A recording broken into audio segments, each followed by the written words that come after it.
నమస్కారం ఘంటారావానికి స్వాగతం. ముందుగా ప్రధాన అంశాలు. రాష్ట్రంలో ఆయిల్ పామ్ సాగుకు బ్యాంకులు సహకరించాలి. వ్యవసాయ రంగానికి కేటాయింపులు పెంచాలని మంత్రుల విజ్ఞప్తి.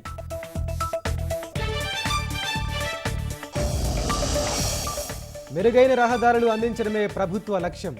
అధికారులు గుత్తేదారులదే బాధ్యతన్న మంత్రి కోమటిరెడ్డి వెంకటరెడ్డి.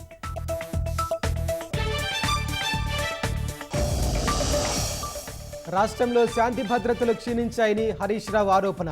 వరుస హత్యలు అత్యాచారాలే నిదర్శనమని ఆందోళన.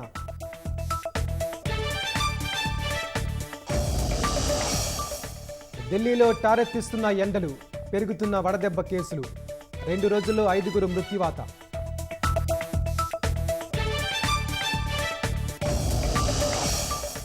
జమ్మూ కాశ్మీర్ బారాముల్లా జిల్లాలో ఎదురుకాల్పులు. 2 ఉగ్రవాదుల్ని హతమార్చిన భద్రతా దళాలు.